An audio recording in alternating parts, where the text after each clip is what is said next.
आदाब। Election agenda में आपका खैर मकदम है। मैं हूं तहसीन मुनव्वर। लोकसभा इंतखाबात में पहला दौर हो चुका है, दूसरे दौर में हम दाखिल हो रहे हैं और ऐसे में हम सोच रहे हैं कि हम उन वोटरों की बात करें जो पहली बार वोट देने जा रहे हैं।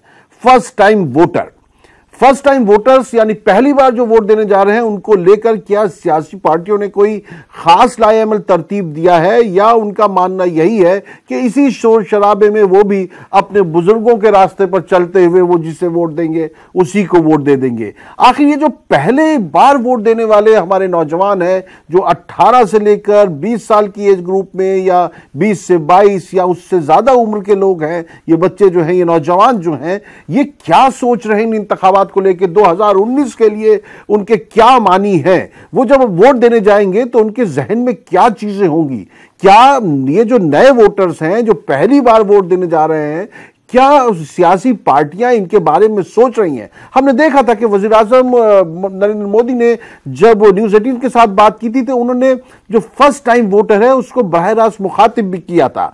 लेकिन हम देख रहे हैं कि जो दीगर सियासी पार्टियां हैं उनकी फहरिस्त में ये फर्स्ट टाइम वोटर्स उस तरीके से नहीं है कि जैसे कि इनको खास तौर से देखना चाहिए। इनकी तादाद भी जो है तकरीबन 9 करोड़ के आसपास या इससे ज्यादा हो सकती है और मगरबी बंगाल में तो इनकी तादाद सबसे ज्यादा 2 करोड़ कही जा रही है। जो पहली बार ये वोट देने वाले जो नौजवान हैं, इनको लेकर क्या सियासी पार्टियों के जहन में कोई लाएअमल है? क्या ये नौजवान जो है अपने रोजगार को लेकर परेशान है? क्या ये नौजवान मुल्क की बदलती हुई सूरत हाल को लेकर परेशान है? क्या ये गंगा जमनी तहजीब पर चोट जब पहुंचती है तो इसको तकलीफ होती है कि नहीं होती? ये नया वोटर जो है ये क्या किसी सियासी पार्टी की तरफ झुकता है या ये मुल्क के बारे में उस अंदाज से सोचता है कि जहां पर उकाबी रूह जब बेदार होती है, नौजवानों में नजर आती है उनको अपनी मंजिल आसमानों में जैसी बात होती है। ये नया वोटर जो है ये किसी की फहरिस्त में है? इस नए वोटर के बारे में कोई कुछ सोच रहा है कि नहीं सोच रहा है? इसी पर गौर करेंगे। हमारे साथ होंगे 3 खास मेहमान और इन्हीं 3 खास मेहमान में एक जो होंगे वो हमारे पास जो है वो फर्स्ट टाइम वोटर हैं, अम्मार खान। हम उनसे आपका तारुफ कराते हैं। मेरे साथ स्टूडियो में मौजूद हैं, बहुत ज्यादा एक्साइटेड हैं, बहुत ही जोश और वलवले से भरे हुए हैं और पहली बार किसी न्यूज स्टूडियो में आए हैं, इसलिए थोड़ा सा जो है ये हैरान और परेशान भी हैं इन लाइट्स वगैरह को देख के। लेकिन ये फर्स्ट टाइम वोटर हैं और हम इनका खैर मकदम करते हैं। उसके अलावा हमारे साथ लखनऊ से जुड़ रहे हैं कांग्रेस तर्जुमान आसिफ रिजवी साहब, उनका भी हम खैर मकदम करते हैं और हमारे साथ जल्द ही जुड़ेंगी बीजेपी से प्रिया चौधरी भी, हम उनका तब भी खैर मकदम करेंगे। अम्मार, आप पहली बार वोट देने जा रहे हैं, आपके जहन में किस तरह के एहसासात हैं, किस तरह के ख्यालात हैं, किस तरह के जज्बात हैं और किस तरह की आपकी सोच है? पहले तो मैं न्यूज़ 18 के माध्यम से सभी न्यूज़ 18 के श्रोताओं का शुक्रिया और ख़ास तौर पर न्यूज़ 18 का शुक्रिया अदा करता हूं कि मुझे इस प्रोग्राम में बुलाया। वोट का जहाँ तक बात है, हम उसे वोट करेंगे जो हम बेरोज़गारी की बात करेगा, रोज़गार की बात करेगा, क्योंकि युवाओं को सबसे बड़ा मुद्दा रोज़गार है। जैसे ही वो पढ़ के निकलते हैं और निकलने के बाद उनके सामने जब मुद्दाएं दिखती हैं तो उन्हें किसी और मुद्दे पर नहीं जाना होता, उनको दिखाई देता है कि रोज़गारी का मुद्दा। जैसा इससे पहले अगर 2013 की हम बात करें, ये सरकार आने से पहले, तो इस सरकार ने भी बड़े बड़े वादे किए थे, लेकिन अगर ख़ास तौर पे एक सर्वे की हम बात करें तो उस सर्वे में साफ दिखाई देता है कि 13 करोड़ यानी कि 68% युवा उसमें शामिल थे वोट देने में। तो कहीं ना कहीं बेरोजगारी से छुटकारा चाहते थे युवा, और युवाओं से और ज़्यादा कुछ युवा नहीं चाहते। उनके लिए रोज़गार सबसे बड़ा मुद्दा, सर रोज़गार है। तो जब आप वोट देने जाते हैं, अब देखिए इतना शोर शराबा हो रहा है, आजम खान कुछ कह रहे हैं और उधर से मेनका गांधी कुछ कह देती है, मायावती जी भी कुछ कह देती हैं, योगी जी भी कुछ कह देते हैं, कोई हिमाचल में कुछ कह देता है, बड़ी बड़ी ज़बानें होती हैं, सियासत की ज़बानें जब चलती हैं, तो ये सब शोर शराबे में और आपको क्या महसूस होता है कि कोई आपके बारे में सोचता है कि नहीं सोचता है? सर सोचता तो नहीं है, अगर सोचता तो शायद ये आंकड़ा मध्य प्रदेश का अगर आंकड़ा देखें, ग्वालियर का आंकड़ा देखें, मध्य प्रदेश में कुछ डेटा मेरे पास है, उस डेटे पे अगर बात करूं, इस सरकार ने आने से पहले ये कहा था कि 2 करोड़ रोजगार देंगे हर साल, यानी कि 5 साल में 10 करोड़ रोजगार होने चाहिए थे। लेकिन 2015 का एक डेटा है, उसमें यह साफ साफ होता है कि 1,32,000 रोजगार ही मुहैया किए गए सरकार के द्वारा। तो कहीं ना कहीं पूरे तौर पे फ्लॉप रही सरकार, और वादे तो करते ही रहते हैं। तो ये डाटा आप कहां से इकट्ठा करते हैं, कैसे जमा करते हैं? क्या आप किसी सियासी पार्टी से जुड़े हुए हैं? मैं किसी सियासी पार्टी से नहीं हूँ, मीडिया के माध्यम से ही और न्यूज़ 18 के माध्यम से, सोशल मीडिया पे सारे चैनल को मैंने सब्सक्राइब किया है, तो उनके माध्यम से मिल जाती है डेटा। तो ये जो आज का नौजवान है वो कुछ अलग अंदाज से सोचता है, उसको अपनी फिक्र होती है। आपके कहने का मतलब ये है, तो जब आप पहली बार वोट देने जाएंगे तो आप जो है बहुत सोच समझ के वोट डालेंगे, या जिधर आपके बुजुर्ग कह देंगे उधर वोट डालेंगे? नहीं, बुजुर्ग के कहने पे नहीं जाएंगे। जैसा कि अभी आप साफ तौर पे देख रहे होंगे सर, बेगूसराय का इलेक्शन न किसी जात पात के मुद्दे से किसी भी हट करके, और जो युवाओं की बात करेगा हम उनके साथ होंगे। जो नौजवानों की बात करेगा, रोजगार की बात करेगा, शिक्षा की बात करेगा, हेल्थ की बात करेगा, इन्हीं सब मुद्दों पे हमारा इलेक्शन इस बार का होगा सर। आसिफ साहब, आप हमारे साथ लखनऊ से जुड़े हुए हैं, हमारे साथ बीजेपी से कोई किसी को जुड़ना है। आसिफ साहब, आपको क्या लगता है ये जो पहली बार वोट देने वाला नौजवान है, इसको रागिब करने के लिए कांग्रेस का क्या लाएअमल है? किस तरीके से आप उसको अपनी तरफ खींचना चाहते हैं?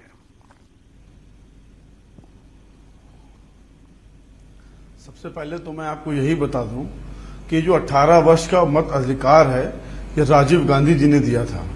और ये मत अधिकार देने से पहले राजीव गांधी ने कहा था कि आप डिबेट्स करके, आप धरना प्रदर्शन करके हमें बताइए कि क्या 18 वर्ष का युवा इस काबिल है कि उसको मत अधिकार दिया जाए। और उस समय यूथ कांग्रेस के माध्यम से, NSY के माध्यम से युवाओं को इकट्ठा करके, उस पर चर्चा करके, उस पर डिबेट करके हमने ये साबित किया और हमें 18 वर्ष का मताधिकार दिया। इसका मतलब कांग्रेस ने तो युवाओं के बारे में 18 वर्ष से वोटर राइट देने के बारे में तभी सोचा था कि साहब हम क्या सोच लाते हैं और युवा की सोच देना चाहते हैं। आप देखिए, हमारे मैनिफेस्टो में हमने सबसे पहले ये कहा है, जो सरकारी नौकरियां खाली पड़ी हुई हैं, जिसके वजह से सरकारी काम नहीं हो पा रहे हैं, 22 लाख तो नौकरियां यूं ही खाली पड़ी हैं जिसकी वजह से हमारी गवर्नमेंट काम नहीं कर पा रही है। तो सबसे पहले तो वो हम भरेंगे। उसके बाद हमने कहा है कि कोई भी नौजवान कहीं भी नौकरी के लिए अगर वो अपना अप्लाई करेगा, कहीं भी नौकरी के लिए अगर वो जो है फॉर्म भरेगा, तो उस पर कोई पैसा नहीं जाएगा, कोई भी पैसा उसका नहीं पड़ेगा। क्योंकि आप देखिए, पिछले 5 साल में हजारों नौकरियों के फॉर्म निकाले, लोगों ने उसके लिए पैसे दिए, और पैसे देने के बाद बहुत ही शर्म के साथ मुझे ये बात कहनी पड़ रही है कि वो वैकेंसियां कभी निकली ही नहीं, उसका एग्जाम ही नहीं हुआ। तो करोड़ों रोजगार देने की बात करने वाले लोगों ने करोड़ों रुपया देश के आम युवाओं से ले लिया नौकरी देने के नाम के ऊपर, वो पैसा नहीं दिया। नहीं, ये तो आसिफ साहब आपके यूपीए के जमाने में भी होता था। लोग बेरोजगार नौजवानों से फॉर्म की फीस लेना, ये कहां तक का, मतलब कहां का ये है कि एक तो वो बेरोजगार है, उसके बाद जब वो नौकरी के लिए, सरकारी नौकरियों के लिए भी भरते हैं, तो उसमें भी रोजगार, उनसे जो है फॉर्म के पैसे लिए जाते हैं। सुन लीजिए, सुन लीजिए, गलत कह रहे हैं आप। आपके में अगर आप कहें तो इल्म इजाफा करते हुए बात बता दूं, यूपीए 2 की गवर्नमेंट में, यूपीए फर्स्ट की गवर्नमेंट में अगर आपने कहीं सरकारी नौकरी के लिए नहीं, प्राइवेट नौकरी के लिए भी अप्लाई किया है, और अगर आप पास कॉल लेटर है और आप इंटरव्यू देने जा रहे हैं, तो रिजर्वेशन, हमने रेलवे का टिकट फ्री किया था, हमने ट्रांसपोर्ट फ्री किया था, हमने तो युवाओं के रेलवे की नौकरी के भी फॉर्म भरे जाते थे, उसमें भी पैसे लिए जाते थे। ऐसी बात नहीं है, आज भी सरकारी नौकरियों में, मुख्तलिफ रियासतों की सरकारी नौकरियां हो या मरकज की सरकारी नौकरियां हो, वहां पर जब फॉर्म भरे जाते हैं तो पैसे तो लिए ही जाते हैं, और ये तो वाकई बंद होना चाहिए। प्रिया चौधरी साहिबा हमारे साथ जुड़ गई है बीजेपी से। हम बात कर रहे हैं फर्स्ट टाइम वोटर की। प्रिया जी, ये जो फर्स्ट टाइम वोटर है, इसको लुभाने के लिए सभी वादे तो कर रहे हैं, लेकिन क्या आपको लगता है कि इनकी क्या ऐसी जरूरतें हैं जिनके बारे में बात की जाए, और जो खास इनके जो मसाइल हैं, ताकि ये आपकी तरफ जुड़ सकें? प्रिया जी। देखिए, सबसे पहले तो मैं ये बता दूं कि जो फर्स्ट टाइम वोटर है वो लुभावने वादों में तो बिल्कुल भी नहीं आने वाला है, इन झांसों में नहीं आएगा। वो बहुत समझदार है, और कम से कम पहले के मुकाबले हम आज 21वीं सदी में जब बात करते हैं तो ज्यादा समझदार लोग आते हैं, क्योंकि वो एजुकेटेड होते हैं, उन्हें पता होता है कि पॉलिसीज मेकिंग क्या होती है और पॉलिसी का एप्लीकेशन कैसे होता है, पॉलिसी लागू कैसे होती है। तो जहां तक अभी तक ये जो आंकड़ों की बात की गई थी, तो सबसे पहले तो मैं ये जानना चाहूंगी कि वो कौन से फॉर्म की आप जिक्र कर रहे हैं, पर्टिकुलर एक दो फॉर्म का मुझे नाम बताइए जो निकाले गए और जिनके पेपर नहीं हुए। आप पीआरटी की बात कर रहे हो सकते हैं, जो दिल्ली में अरविंद केजरीवाल की सरकार ने निकाला, लेकिन वो पेपर नहीं हुआ, बाद में जाके एकदम चुनावी टाइम पे वो पेपर हुआ था। अब अगर आप रोजगार की बात कर रहे हैं कि रोजगार नहीं दिया, तो सर सरकारी नौकरियों को भरने का जो प्रोसेस होता है ना, जिन 22 लाख का आप एकदम से दावा करके दिखा रहे हैं, जब हमसे तो आप करोड़ों में आंकड़ा ले लेते हैं, आप अपना आंकड़ा 22 लाख तक सीमित कर दिया, पहली चीज। दूसरी चीज, सिर्फ चंद महीनों में आप उस प्रोसेस को पूरा नहीं कर सकते हैं, सरकारी प्रक्रिया कैसे चलती है ये आप भी जानते हैं और सब जानते हैं।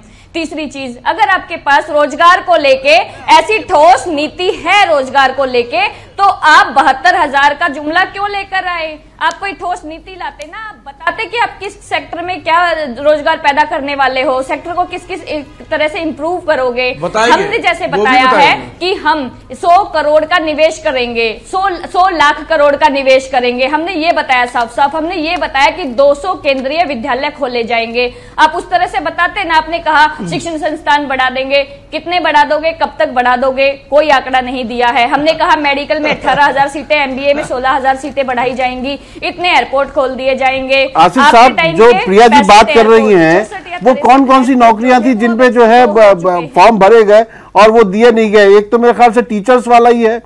हाँ, मैं बता रहा हूँ। हेलो, मेरी आवाज मिल पा रही है आपको? जी जी, हाँ मिल रही है, बताएं। मिल रही है, बताएं आप। आरपीएफ की वैकेंसी निकली, फॉर्म भरे गए, नहीं लिया गया। सीडीआरआई की वैकेंसियां निकली, फॉर्म भरे गए, नहीं लिया गया। अब उसके उलट मैं आपको हुआ बता दूं, अभी इन्होंने कहा कि साहब हम सेंट्रल यूनिवर्सिटीज खोलेंगे। इनका झूठ यहीं पे पकड़ लीजिए। पिछली बार इन्होंने कहा था कि हम हर स्टेट में 5 सेंट्रल यूनिवर्सिटीज खोलेंगे। 5 साल की सरकार हो गई, ये एक सेंट्रल यूनिवर्सिटी का नाम बता दें, मैं कह दूंगा कि बीजेपी ने काम किया है। मैं चैलेंज कर रहा हूं उनको कि एक सेंट्रल यूनिवर्सिटी का नाम बता देंगे। सेंट्रल यूनिवर्सिटी की अभी बात नहीं करी गई है, अभी जो बात की गई है इनने 5 सेंट्रल यूनिवर्सिटी हर वर्ष खोलने की बात करी थी। सीटें बढ़ाने की मैं बात कर रही हूँ, जो अभी के मैनिफेस्टो का डेटा आया हुआ है। और वो कौन से इंस्टीट्यूट, वो रोजगार के कौन से केंद्र थे जो कांग्रेस सरकार अरे तो पहले तो पिछले मैनिफेस्टो की बात करिए ना, बंद कर दिए। मतलब 5 साल आपने कुछ किया ही नहीं हुआ है। आप 5 साल की बात करिए ना ना ना ना ना ना सिर्फ जनता मैनिफेस्टो की बात तो मैं कर सकता हूँ। मेरा ये है, देखिए ये जो हमारे साथ ये पहली बार का जो वोटर है, ये फर्स्ट टाइम वोटर जो यहाँ पे अम्मार खान बैठे हुए हैं। अम्मार, ये जिस तरह की बातें हो रही हैं कि ये दोनों तरफ से जो एक दूसरे पर इल्जामात लगाए जाते हैं, आपके लिए क्या अहम हो जाता है? जैसे अक्सर जो हम देखते हैं कि मजहब, जात पात, इलाका, इसको लेकर वोट डाले जाते हैं। लोग कहते हैं कि भाई आप जो है अपने ही मजहब के आदमी को वोट दीजिए, आप जो है अपनी ही कास्ट के आदमी को वोट दीजिए, आप जो है अपनी ही तरफ के शख्स को वोट दीजिए। क्या नौजवान इन सब चीजों से कहीं ना कहीं बहकता है और उन्हीं के मुताबिक वोट देता है? अगर हम बात करें तो प्रिया मैम जो बता रही थी, उनका डेटा अगर सही, उत्तर प्रदेश में कह रही है कि रोजगार मिला है और उनकी सरकार ने काम किया है, तो एक मैं इनको ही बता दूं डेटे के हिसाब से कि यूपी में एक वो निकाला गया, वैकेंसी निकाली गई, जिसमें 16 जुलाई 2017 से 23 मार्च को उस पर रोक लगा दिया जाता है, इसी यूपी की सरकार योगी आदित्यनाथ जी की तरफ से। और उसके बाद 3 सितंबर 2017 तक, यानी कि 16 जुलाई 2017 से 3 सितंबर 2017 तक छात्र अनशन पे बैठे रहे लक्ष्मण मैदान लखनऊ में। और उसके बाद हाई कोर्ट गए, हाई कोर्ट के जाने के बाद 2 महीने तक ये प्रोटेस्ट चला, और चलने के बाद हाई कोर्ट गए, वहां से भी क्लीन चिट उन्हें दे दिया गया कि जॉब मतलब गवर्नमेंट निकाल सकती है, लेकिन उसके बाद भी जॉब नहीं निकाला गया। 1 साल तक कोई जॉब, कोई किस उसके लिए था ये सर बीटीसी करके एक बीटीसी टीचर्स का, जो जी टीचर का था। प्रिया जी,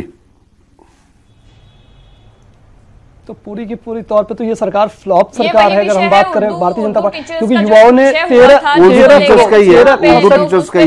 68% ऐसा टेक्निकल मुद्दा था जिसमें ये देखा गया था कि हमें कितने टीचर्स की आवश्यकता है और कितने स्कूलों में। उसके बाद हाई कोर्ट से भी आ गया था ऑर्डर, उसके बाद भी उनको नहीं रखा गया। मेरे ध्यान में नहीं है, लेकिन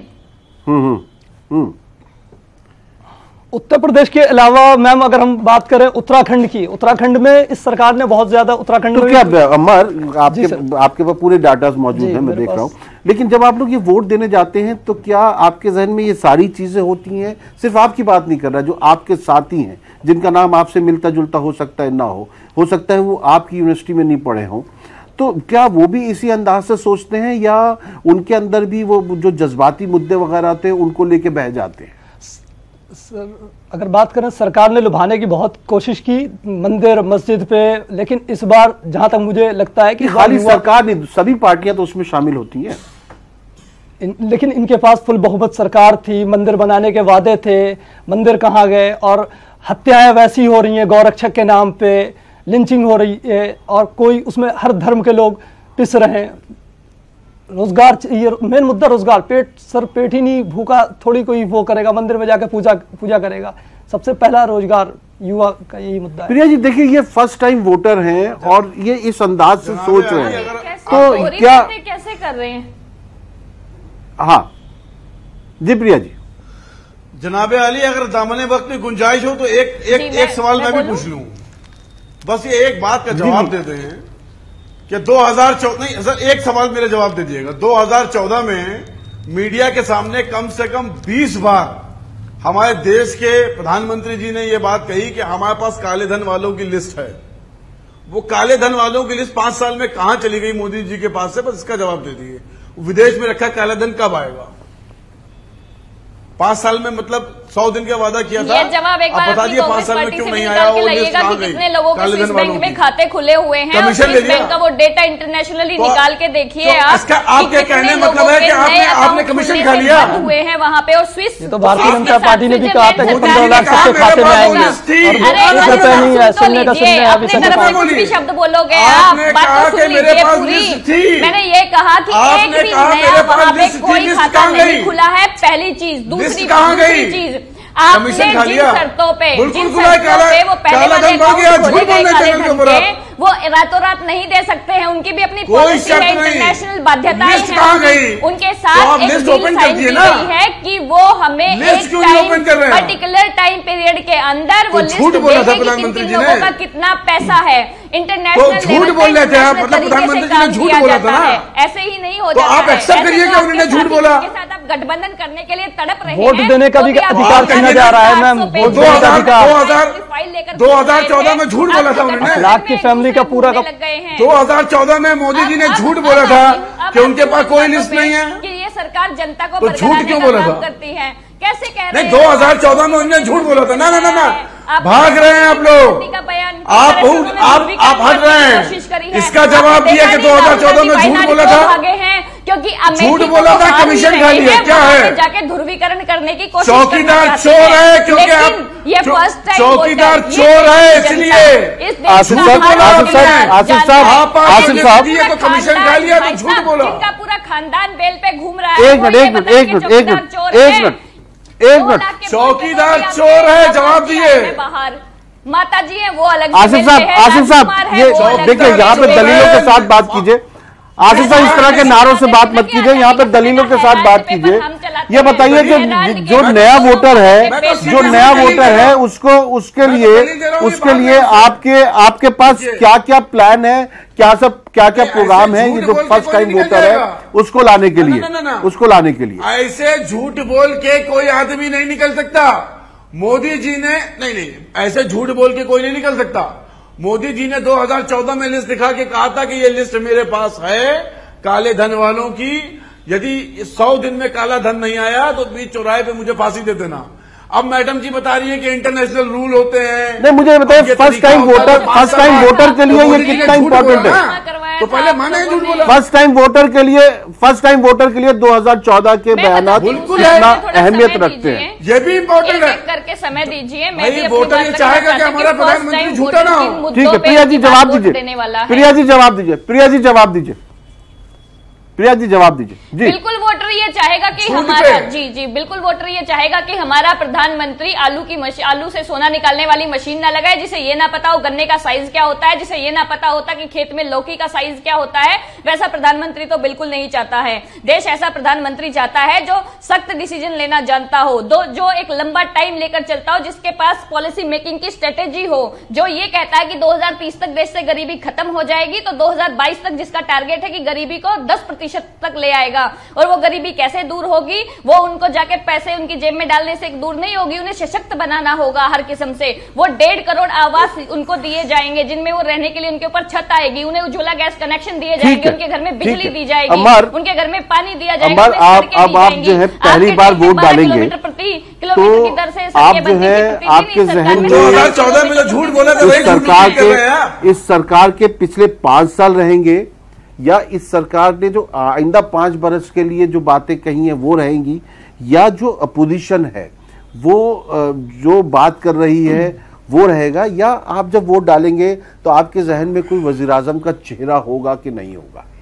पहले किसको वोट देते हैं? पहले आपके चैनल के माध्यम से ये बता दूं कि मैं पीएम चुनने का अधिकार मुझे नहीं है, और मुझे एक वोट देना है वो अपने एमपी के लिए।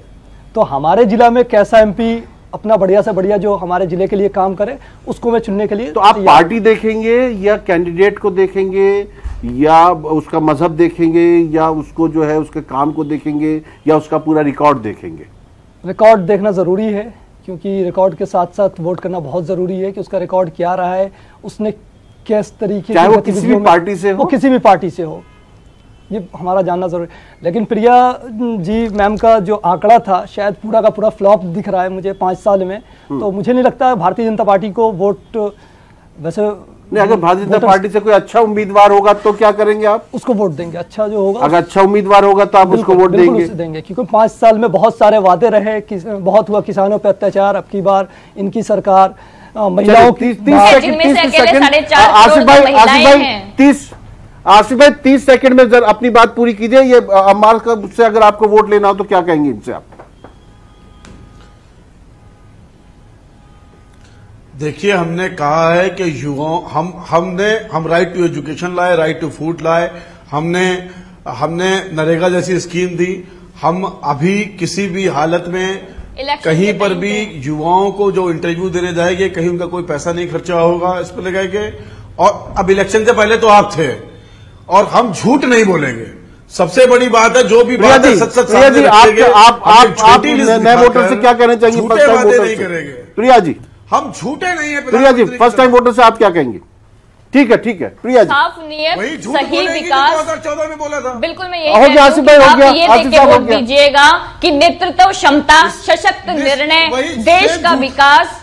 आपने बोल लिया तो मैं बोल लेती हूँ, मेरे 30 सेकंड मुझे दे दीजिए प्लीज। आसिफ भाई हो गया, आसिफ भाई हो गया। सशक्त विकास, स्ट्रॉन्ग निर्णय, नेतृत्व क्षमता, विजन किसके पास है, देश को कौन कहां से 2014 में भी कहा था। फ्रेजाइल 5 की इकोनॉमी थे, आज आपका हो गया आसिफ भाई, बात कर चुके हैं हम लोग शामिल हो गए। 2014 ठीक है। चलिए नाज़रीन, वक्त यहाँ पे खत्म हो रहा है। जो ये नया वोटर है उसको सभी को सुनना है, और सभी को सुनने के बाद उसको परखना है, और उसके बाद वो उसको सबकी तारीख पता है, सबके काम पता है, सबके बारे में पता है। जैसा कि अम्मार ने कहा कि वो रिकॉर्ड भी देखेंगे। अगर किसी ऐसी पार्टी से जो उनको पसंद नहीं है, लेकिन अगर उनका नुमाइंदा अच्छा है और उसका रिकॉर्ड अच्छा है, उसका किरदार अच्छा है, तो वो उसकी तरफ भी जा सकते हैं। लेकिन हम आपसे, अगर आप फर्स्ट टाइम वोटर हैं, आपसे ये कहेंगे कि आप वोट जरूर दीजिएगा, चाहे जिस पार्टी को दे, चाहे जिस कैंडिडेट को दे, चाहे आपको जो पसंद हो, लेकिन वोट जरूर दीजिएगा। हमारी मुहिम है बटन दबाओ देश बनाओ। बहुत बहुत शुक्रिया।